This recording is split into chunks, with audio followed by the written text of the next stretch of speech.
market movers. This is The Pulse with Francine Lacqua.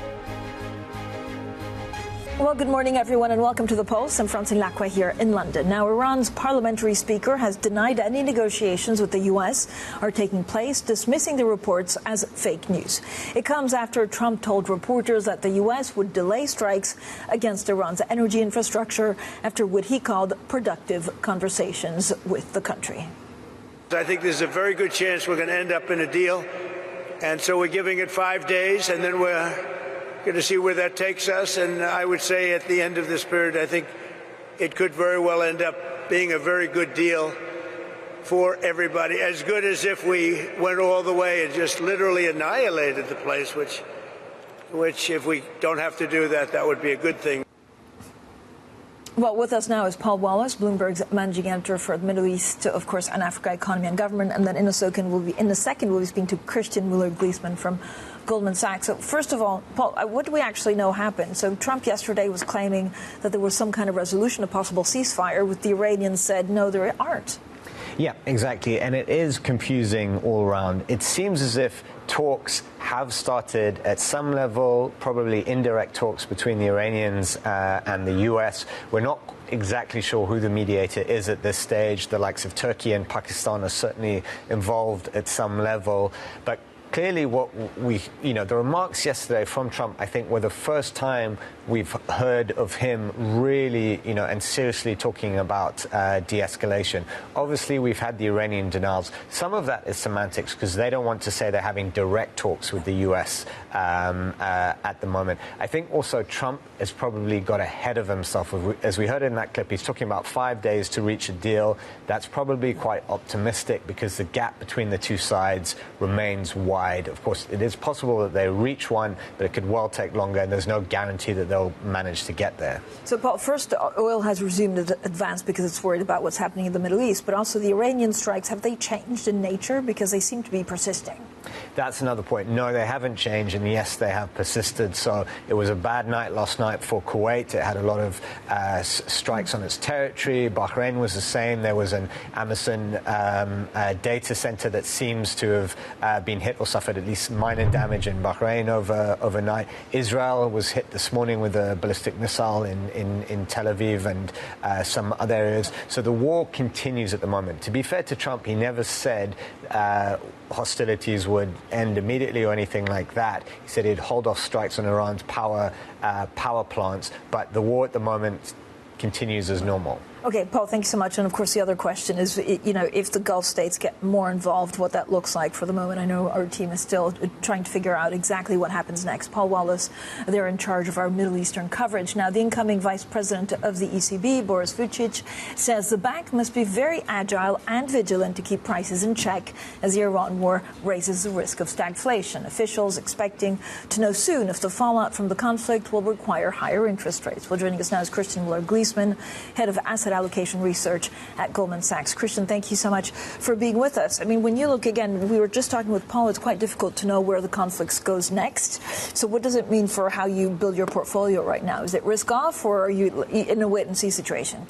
Well, you're still in this high velocity phase of the conflict, and as a result of that, there is a case for being a bit more defensive. So we've been defensive, we shifted defensive pretty much a week after the conflict started, and I think the challenge you have is stagflationary shock. And we've been through this before, all of us sitting here, we've been through 2022, and that was the last big stagflationary shock that we've dealt with since the 70s, really. So I think we have a bit of a template that equities and bonds, they can't help each other, they're kind of positively correlated. There's very few safe havens that can protect the portfolio. So we are currently overweight cash. So short-dated fixed income is sadly where you can find some safety. Clearly, that's not an allocation you want to carry on too long. But in this high-velocity phase right now, unfortunately, that's where we are. Christian, in the high velocity, how do you cut away from the noise from what's actually happening? I know there's been a lot of focus, for example, last week on a de-escalation. Yeah. We hadn't seen that in geopolitics. And then yesterday there was, again, talk about de-escalation, but it hasn't happened. So do you just say nimble?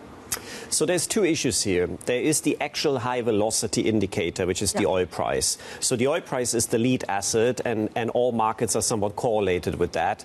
And based on what we've heard in the last few days, one would hope that we start to settle and range the oil price. The big challenge you have is that if you look across assets, the markets have treated this as a rate shock primarily. So like you haven't seen as much damage on the growth side. And before you kind of have seen that growth repricing, you're still in that high velocity phase where you have a lot of convexity risk. So we now have all the data coming out. You mentioned it earlier. We have the PMIs, and we will get the first read of the potential lasting damage. And we all know that the longer the conflicts last, the more stagflationary momentum we might get in the data. So if you get then this kind of growth repricing lower, that's the latter end of the high velocity phase.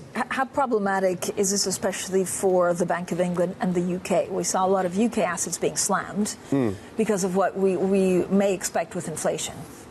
Well, it's a very tough spot for all central banks because you have a supply-side shock that is driving inflation, which is very unpredictable.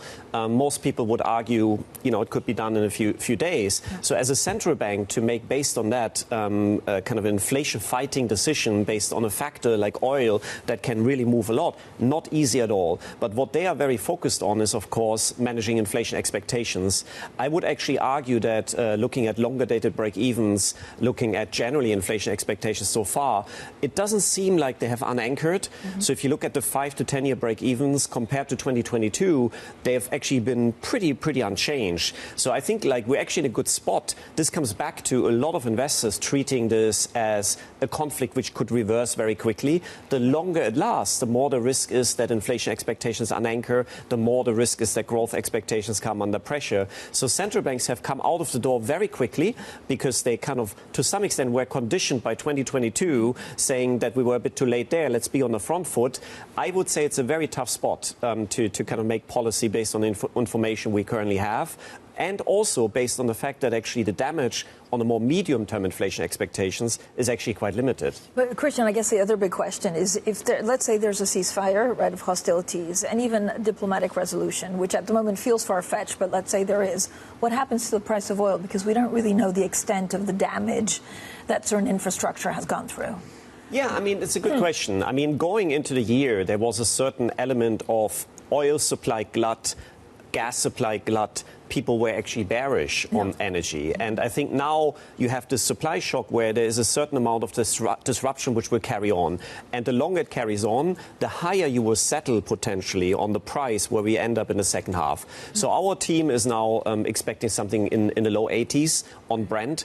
They've upgraded their gas a bit for Q2, but it comes down. So you get some lasting damage. There's possibly still enough supply, but there's also a lot of takeaways from this conflict. There might be more infrastructure built, more kind of repairs necessary, which means there's new drivers of demand for commodities, new drivers of potentially a bit higher prices. So I would say we can all safely assume that inflation will be a bit higher and growth will be a bit lower for the rest of the year. There's no witchcraft around that. But I would still say that if you get a resolution, the initial response will be significant relief, and then we'll have to see how kind of over time the equilibrium settles.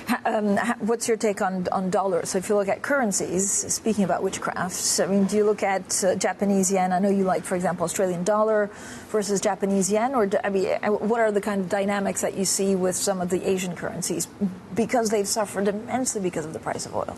Yeah, I mean, in line with what we discussed earlier on central banks, so central banks are fighting. They're fighting inflation faster and harder than most people expected. So as a result of that, gold has sold off a lot as well, because you essentially had earlier an FX debasement versus gold. Now the reverse, like the central banks are fighting back. And in 2022, the Fed was the first central bank and the most credible central bank in fighting inflation, and that meant the dollar became a key stagflation hedge. And I'm not sure that this will be the case this time around. Like, yes, I think the dollar has benefited from its energy independence, and that has helped a lot, the dollar, especially with the positioning as well, squeeze a bit in this conflict.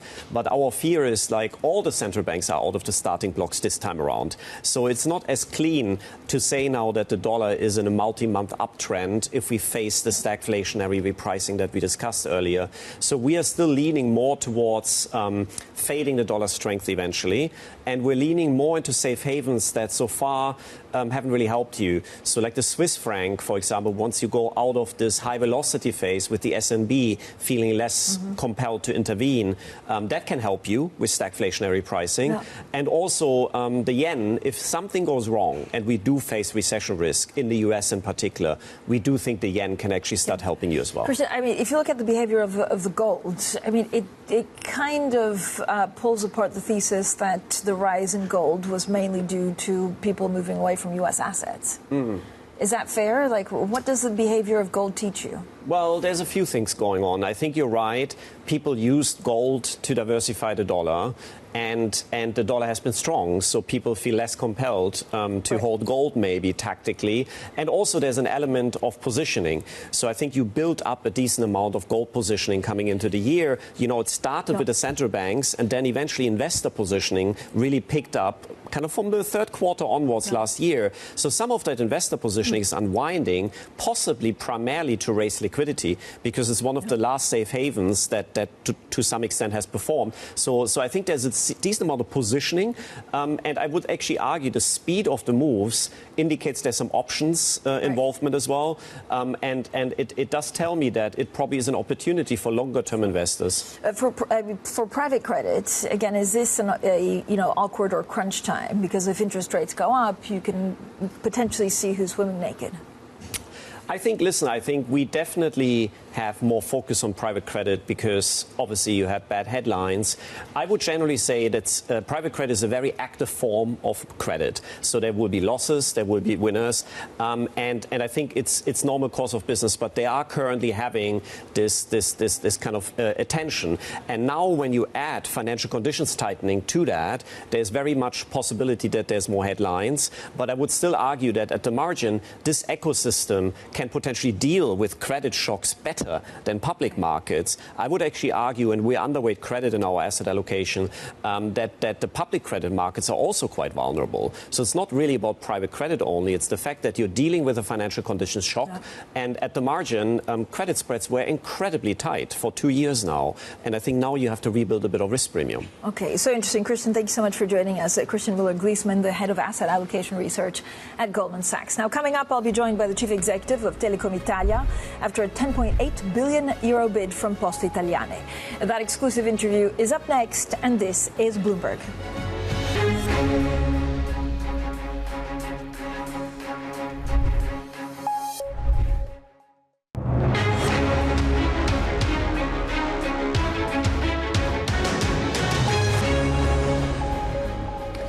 Well, the conversations that matter, the insights you need. This is The Pulse, and I'm Francine Lacqua here in London. So Telecom Italia has confirmed that it's received a takeover bid from Poste Italiane and says its board has begun evaluating it. The 10.8 billion euro offer would return the phone operator to full government control after 30 years. Now, the acquisition also fits with the Prime Minister Giorgia Meloni's push to tighten oversight of digital infrastructure. Well, Pietro Labriola, the chief executive of Telecom Italia, joins us now for an exclusive conversation. Pietro Labriola, thank you so much and welcome to The Pulse. As always, I mean, first of all, strategically, what does this latest play mean for you? What does the bid change for you in the longer term? But I think that this is something that happens usually in the market. This is not the first, neither the last public tender offer. So it is quite easy, if I can tell you, that the market will decide. Now we have to follow the process. What for me is very important to state is that our company worked in the last 5 years with a market-friendly approach, and we have to follow. Then it will be the market to take a decision about the fairness of this value. But why do you think Poste is the right partner for you instead of, for example, another telecom partner? But I think that this is something that already Poste stated yesterday. But again, I don't want to anticipate evaluation. Yeah. Let's talk like that. In Europe, we are telling everybody that we need a consolidation of the market. Before in country and then through Europe. Because today, the digitalization business, it's a scale or giant business. Yeah. You need to be fast and you need to have money. So you need financially, from a financial point of view, big shoulder. So how you can do that? Increase the footprint, horizontally wise, so you can grow outside, or you can vertically integrate it with different services. Now, it's not me that have to say today which is the right place, but we must have clear in mind that small is not necessarily nice. Whatever will be the decision that the market will take, because it will be the market that will decide, we are in front of a very important decision. The market is moving very fast. There's a collapse between different businesses, IT, content, cloud, everything under the word of digitalization. You have to play a role that, in which way the market will define. But how much operational independence would Telecom Italia keep under this new Poste belonging? It's too early to say, but it's more useful to hear what Matteo Del Fante, the Chief Executive Officer of Poste, told yesterday. But again, we are at the beginning of a process. What is important is also to remember what we did and how was also the shareholder Poste rational. But again, we must do everything that is market-friendly. Does this take you out of the European consolidation story? No. Why? If I'm not wrong, this is what was declared again by Matteo Del Fante, but I cannot place his place. Yesterday, he clearly stated that he continued to foresee the market consolidation as a key milestone. Again, we are too many in Europe. Also at European level now, everybody are starting to ask for a consolidation of the market. I'm used to do a stupid example that makes everything clear for everybody. I don't know if you have a daughter or a son. You can have a party, one cake of the same size. If there are 100 children, try to eat the cake of 3 children. Something changed. Yeah, I tell you, we come from a big family. Even 3 people trying to eat the same cake is a little bit of a nightmare. Would Telecom Italia actually pursue cross-border consolidations? Like, if you give me some kind of timeline of what you think will happen at this point, what does it look like? But we told that also in the past. Until today, we must try to increase and improve our number, because sometimes we forget that until I was here less than 2 years ago, and we were discussing if we should be able to survive. Now, we solved the issue of the debt, we refinanced the debt, we put the operation under control, and now we have in front of us some opportunity. Which are these opportunities that are more or less the same everywhere in Europe? In the consumer business, consolidation and customer platform strategy. On the enterprise segment, digital sovereignty. If I'm not wrong, is at EC level a tough discussion about what really means digital sovereignty. And these are 2 places in which we prepare the company to play the right role. But when you find out about this offer, I mean, what's your first reaction? Is it, oh, we're going to be owned by, we're going to be going back to government control? Do you look at the synergy? So we heard about 700 billion. Is there going to be more? Like, what's your first reaction? Unfortunately, I'm not the owner of the company. I'm an executive, and I'm used to say also to my team, we have to act in our company always if we are a management team that will stay here forever. Because if you start to take decision just in the short term, just to give you an idea, for the renewal, you will never take the right decision. So keep calm. It's something that happens in the market. The market will evaluate. We have to continue to work on what we were good to do. Deliver the number and work for the future of the company. Where do you see the real synergies? But we already declared in the consumer, the sales channel, we were talking about customer platform. Together with Poste, with or without the public tender, we always declare that we can increase our footprint, we can increase our portfolio of services. On the digital sovereignty, it's clear that Poste can be a very powerful partner. Then I think that Matteo Del Fante yesterday declared that he did that because he thinks that there will be synergy, and they want to take 100% of the synergy. Are you expecting to stay if the merger goes through, if the acquisition goes through? But today this is not important. What is important is the interest of all the shareholders. We are paid to do the best for our company in the medium and long term with a market-friendly approach. If you start to work thinking of what will happen to you, you will take the wrong decision. I mean, what I feels very important is, can you go after the U.S.? Can you be a real competitor for China? Do you think this gives you the best chances, or Italian telecoms the best chance to really compete if you're not part of a European cross-border story? I think that, first of all, it's not against China or against U.S. It's a matter of reciprocity. If in U.S. or in China they apply specific rule, it's important that we do the same in Europe. So we have to start to recover a kind of digital sovereignty. If you look around, whatever you see all around of you works on digital. And we have to manage the digitalization of our country and our continent, Europe. And this is the most important thing. To do that, we must invest. But does Europe do enough to do that? This is time to be brave. At European level, we must be brave to take a decision.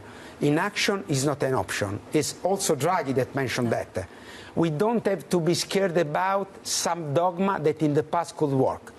Consolidation is not necessarily a bad word. Companies are built to make money to be reinvested. And today, the telco business in Europe is not a so rich sector. But you're talking about cross-border consolidation, right? Which we've heard a lot of. There's been quite a lot of pushback. Today it's too late to do cross-border consolidation. Because if you see, there are already. So you have two approaches, vertical and horizontal. Horizontal, geography. Vertical, if you integrate the portfolio and you play a more important role in a single nation. Well, thank you so much for a very interesting conversation. That was Pietro Labriola, the chief executive of Telecom Italia. And just to add, we've, of course, also reached out to Poste Italiane for an interview. Now, shares in the Spanish company Puig brands jumped as much as 17% after Estée Lauder confirmed it's in talks to buy it. If the deal goes through, it would create a beauty giant with about $20 billion in annual sales, adding brands such as Byredo and Charlotte Tilbury to Estée Lauder's portfolio and helping it to compete against L'Oréal. Well, speaking with me last month, the chief executive of Estée Lauder said M&A is about more than just buying. We are in a period of execution. It is very important that Beauty Reimagined, we are at the beginning of this journey. The first year we've delivered on our promises. The second year for me is about now accelerating the growth and making sure that we are simplifying the ways of working. We are rebuilding profitability, but at the same time we are looking at our portfolio. So we have, and I've been very public on that. Yeah. We are looking at the portfolio, and we will always be part of the M&A discussion. Like, if you look in our 80 years history, we've bought a lot of companies. Lately, obviously, The Ordinary and Tom Ford were part of it. But M&A is not only about buying something new, it's also about incubating new brands. And we are incubating a lot of new brands as part of like DCM or taking minority investment. Well, that was the Estée Lauder CEO speaking to me in February. Now, this is a picture across the board for the markets. Now, stocks seem to be falling a little bit more, but again, trading is very volatile as the war drags on. Again, traders are now grappling with a wide range of possible outcomes for the war in the Middle East, continuing to juggle these barrage of headlines around the U.S.-Israeli war after President Trump signaled a possible end to hostilities. Coming up, we'll discuss whether diplomacy to end the Iran war is possible as Tehran denies talks are taking place with the U.S. That's next, and this is Bloomberg.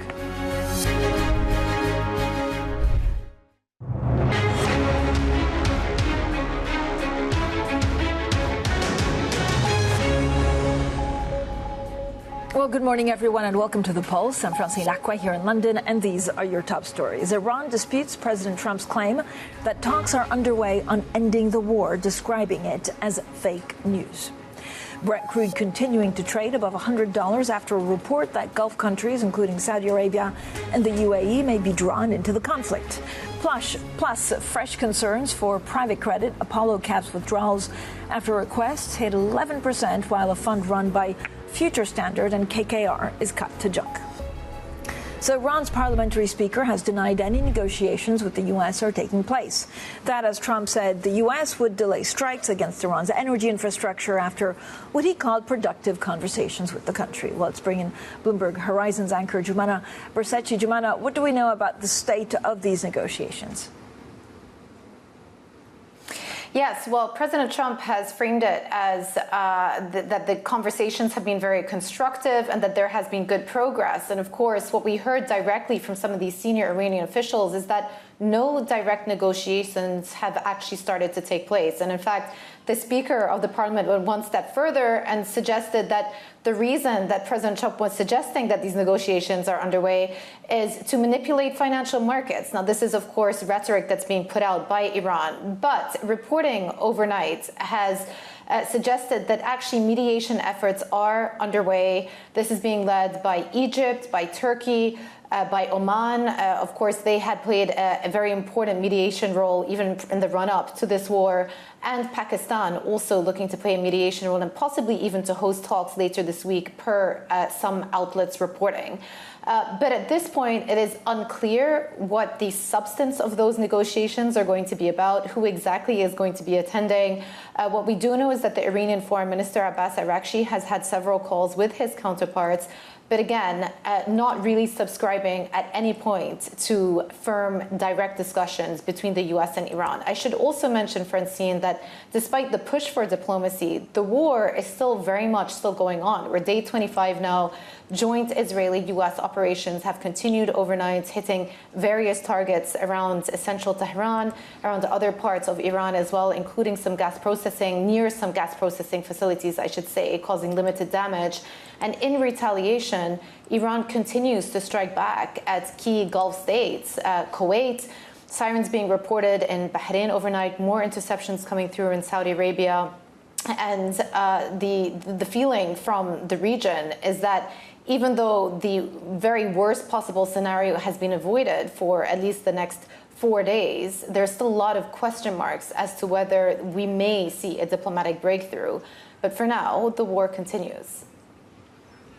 Jumana, thank you so much. Jumana Borsecci there in Dubai. So is a diplomatic end to the war even possible? Well, joining us from Rome is Nathalie Tocci, professor at Johns Hopkins University, and with me here in the studio, Brent, president of the Global Situation Room and former White House Global Engagement Director. So thank you both for joining us. Nathalie, where do you see this going? Again, it's quite confusing to know what kind of conversation and talks have been taking place between the U.S. and Iran.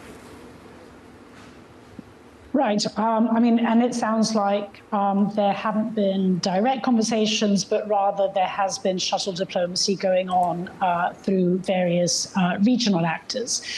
It seems fairly clear by what we're hearing that on the U.S. side, the overall goal of this war has essentially morphed over time. I mean, it was about regime change. It was about the nuclear program. It became about the missile program. Now it's about reopening the Strait of Hormuz. And I think as those goals have essentially changed, what we have also seen is that they have changed as Iran's bargaining power has increased, right? So having secured, in a sense, minimum goal, so far at least, of regime survival, essentially Iran is upping the ante, and it's upping the ante in its mind probably to try and avoid a third Iran war from breaking out maybe 6 months or 1 year's time from now.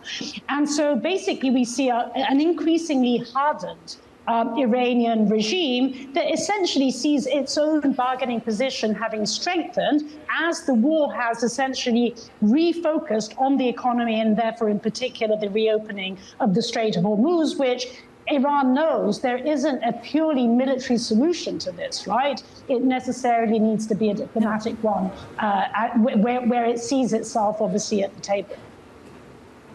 Brent, how do you see this evolving? Again, both sides have a different end game, but it's unclear what the U.S. want out of Iran. And actually, this is about survival for the Iranian regime. So what do they need? You know, Francine, the key factor when you're doing these diplomatic negotiations is to look at who has the ability to outlast the other, who wants a deal faster. And I think in this case, it is pretty clear that Trump, both for domestic economic as well as political reasons, Iranians needs a deal, and Tehran knows it. So Tehran has a lot of leverage here. Obviously, a lot of pain has been inflicted on the Iranian people, on the Iranian regime, but they are willing to endure that because, unlike what Trump faced in Venezuela, the Iranians are much more driven by ideology. There is a pretty firm structure in place that is going to allow them to take that sort of attack from the U.S. and from the Israelis. But Nathalie, so given all of that, how do you see the Iranians actually coming to the table with what kind of deal? Do we think that the U.S. and Iran are talking, but that Iranian officials cannot say it publicly? Right. I mean, I actually see, frankly speaking, Francine, I don't see what the contours of this deal might be, because it seems fairly clear that the Iranian, in a sense, ask and, in a sense, bottom line is way, way higher than it was before this war broke out, right? Much as we see, the Trump administration or Trump himself at some point folding, and much as we may think that he may be able to sell anything to his own base as a win, it's fairly clear that it's a loss, right? So at this point in time, I think we're still in an escalation trap when it comes to the Iran war. Even if, as Brent was rightly saying, it's fairly clear that the Trump administration and Trump himself, in one way or another, wants out. But naturally, they want out because of gasoline prices. What does the future of Iran look like? Does the U.S. just let this regime stay as it is? Do the Gulf states let them live on? Well, the thing is, Francine, that so long as the United States is unwilling to put very significant troops on the ground, and even then, it's obviously an open question whether they would actually succeed in regime change. But let's say, for the sake of argument, that that would be the necessary condition for regime change. That condition is not in place. So regime change does not seem to be on the cards any longer. And this is a hardened regime, one with now a supreme leader that has not, sort of actually said that nuclear weapons are out. Let's remember that the edict of the former supreme leader that Iran would not have nuclear weapons probably died with him, right? So this is actually a much, much hardened Iran. And at the moment, as I said, they actually don't think that they are crumbling, precisely because the war has become an economic war revolving around the price of oil and gas. Nathalie, thanks so much. Nathalie Tocci, they're a professor at Johns Hopkins University, and we continue the conversation with Brent. Brent, when you look at the U.S., was this a gross miscalculation? I think without question. And Trump was perhaps a little bit high after the Maduro operation in Caracas. He felt as though he had the momentum, he had the model that he could use if he took Khomeini out, that somehow the Iranian regime, like the Chavistas in Venezuela, would fold, would bow to his will. And this is where the subtlety is very much lost on Trump, and the strategy is absent. What's also interesting when we look at the question of what comes after this conflict, the Iranians will have withstood American-Israeli attacks. They'll have understood how we operate, and they will be able to build better defenses, which makes Iran more dangerous. But again, the end game for Iran right now is inflicting maximum economic pain on the Trump administration, given the midterms are so close, or is it something else? Yes, because ultimately the calculus for Iran is to recalibrate those negotiations. They were in a much weaker position before these attacks. They knew that they had to make more concessions. Now, we're in a position where Iran is talking about taking from the U.S., potentially the U.S. removing bases from the region, agreeing not to attack Iran. What does that do? That allows them a runway to rebuild surreptitiously a whole lot of strategies and structures. Brent, there are many question marks on whether a lot of the Gulf states, including Saudi Arabia, will get much more involved in the conflict. Europe last week said, no, we don't want that much part of it. Will everyone have to be drawn in? Well, I think Trump has lost a whole lot of goodwill, even influence in the Gulf and the broader region. He went into this very much cowboy style without consulting, without collaborating with our broader allies. So I think the Saudis, the Omanis certainly, as well as the Emiratis, Saudis and the Qataris are going to say, you know what, Donald, we've gone along with you for long enough. Now, because of the pain that you've inflicted on our economies, you owe us concessions. So Trump is going to have to pay back, if you will, a lot of these regional governments in other favors. What happens to China? I mean, does China get, I mean, China cannot deal with these prices, these high oil prices. They can't, but at the same time, they are sitting back, arms crossed, enjoying how America continues to lose that influence, that credibility. They look like the more serious partner. And yes, they certainly are going to have to take in the short term some economic pain. But again, the Chinese model, it's made to withstand that in a way that the American, the European models are not. Brett, thank you so much for joining us. Brent Bruen, they're president of the Global Situation Room. Now, the European Union and Australia have agreed a free trade deal after almost a decade of talks. The president of the European Commission hailed the agreement, making a thinly veiled swipe at both the U.S. and China. Today, we are telling an important story to a world that is deeply changing. A world where great powers are using tariffs as a leverage and supply chains as vulnerabilities to be exploited. In our story, open, rules-based trade delivers positive sum outcomes. Trust matters more than transactions. Well, the two sides also signed a security and defense partnership to better facilitate cooperation on crises and security challenges. It will bolster our collaboration on defence industry, maritime security, cyber security, countering terrorism and combating hybrid threats such as disinformation. And it shows our shared commitment to global peace and security, including reaffirming our steadfast support for Ukraine in the face of Russia's illegal full-scale invasion. Coming up, we'll talk to Antony Jenkins, CEO and founder of 10x Banking, and how Britain can improve its productivity growth. That's next, and this is Bloomberg.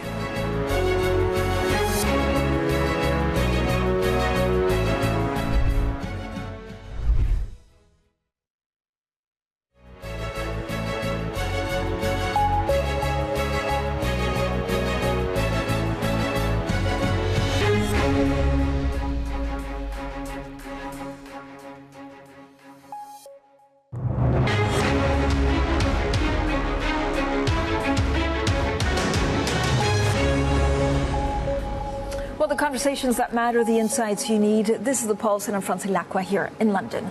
Now, Apollo Global Management is curbing redemptions from its Apollo Debt Solutions Fund, capping withdrawals at 5% of outstanding shares. It's the latest alternative asset manager to grapple with a surge in requests amid growing anxiety around the $1.8 trillion market's lending practice. I'm now joined by Silas Brown, Bloomberg's senior private credit reporter. Silas, thank you for joining us. So what more do we know about some of these stories that we're reading? Yeah, look, I think Apollo is symptomatic of broader skittishness among everyday investors when it comes to private credit. I think they're concerned about AI and its impact on several industries that private credit funds lend to.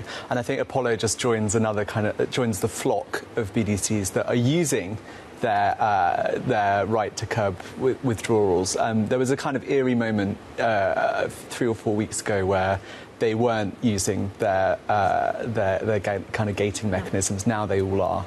And so, the other story, because they're on top right on the Bloomberg terminal, is Moody's has cut a private, credit fund run by Future Standards and KKR to junk, and that's quite rare.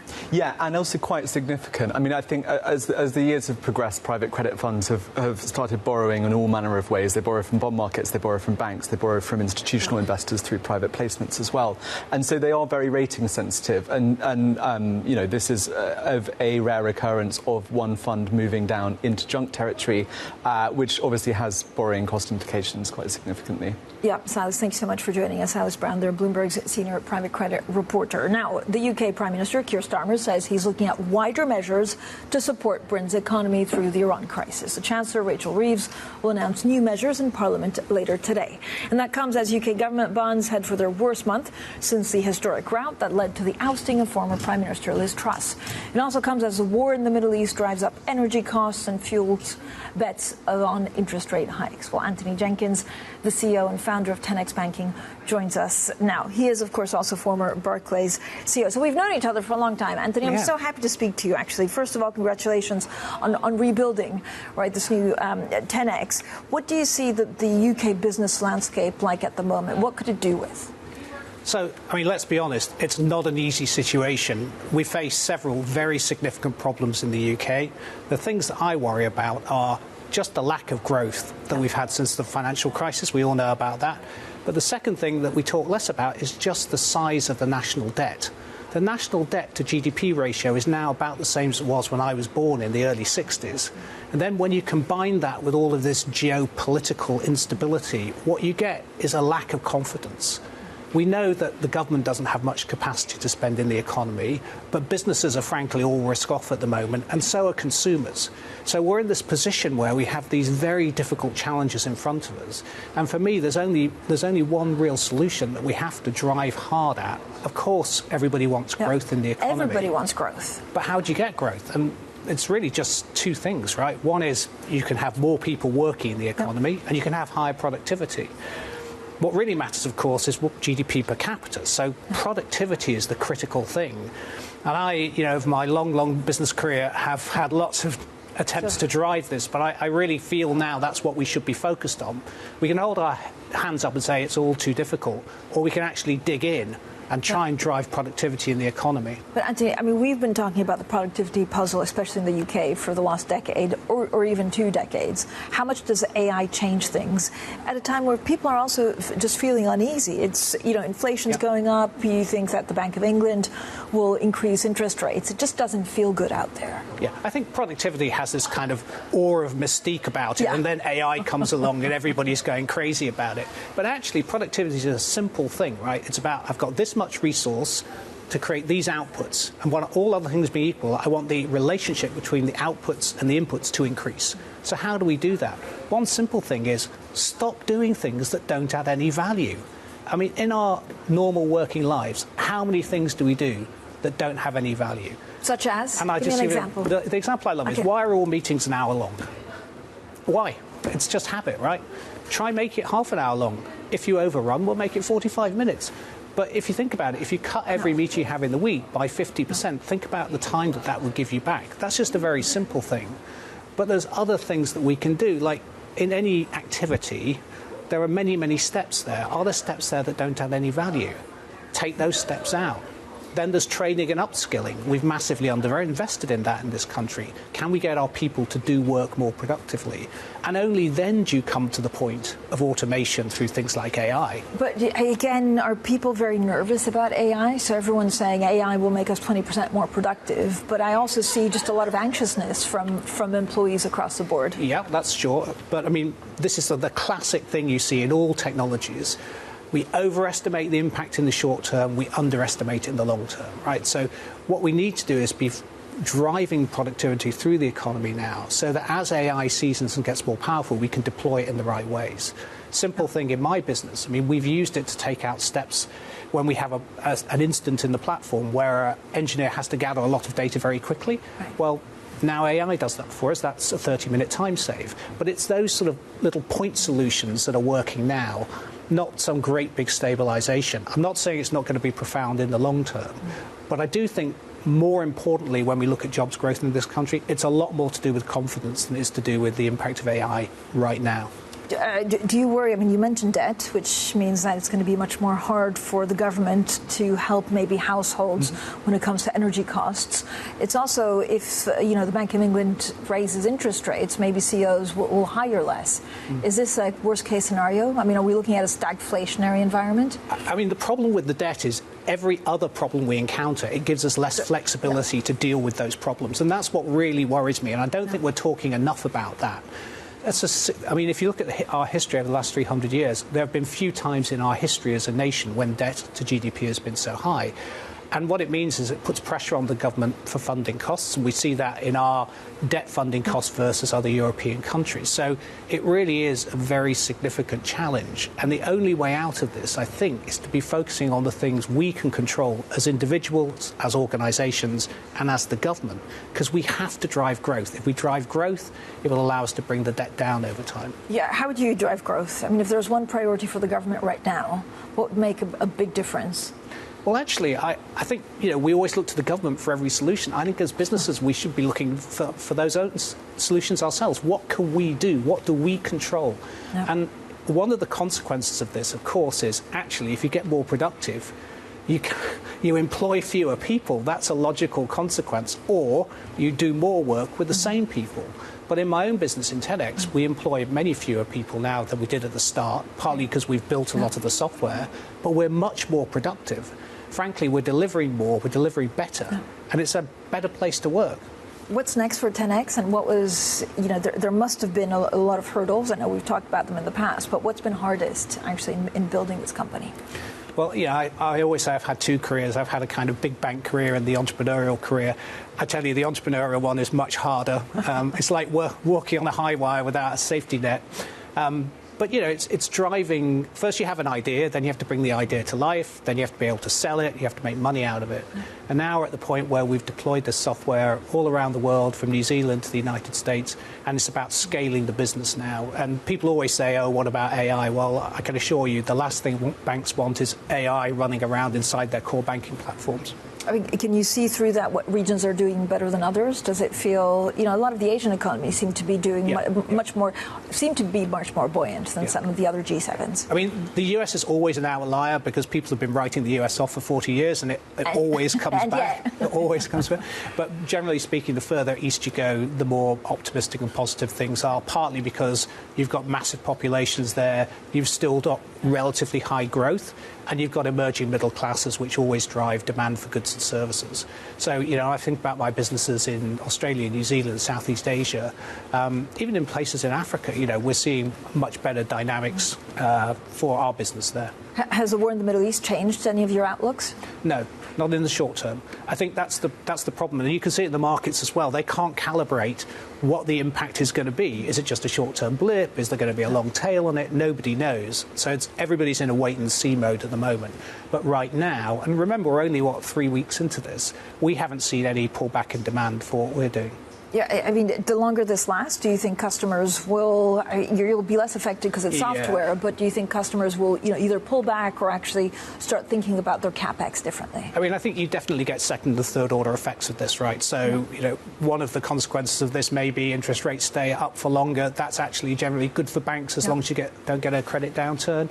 So that could be more money to spend on what we do. But then there's always that thing where people go risk off and say, well, do I have to take that decision now, or can I kick it down the road for 6 or 12 months? So the longer this goes on, for sure, the more it's going to affect business confidence. And I mean, the other thing that we talk about in the UK a lot is, does the Prime Minister survive? Does the Chancellor survive?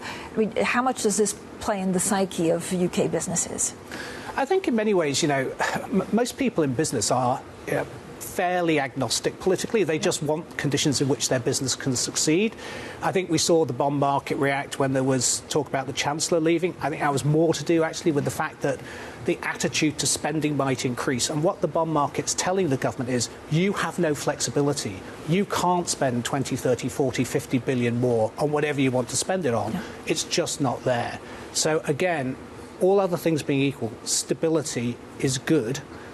But, of course, the politics is politics, right? But did the Chancellor actually put too many barriers in what she could spend? Was it too that the market now kind of latches on to that?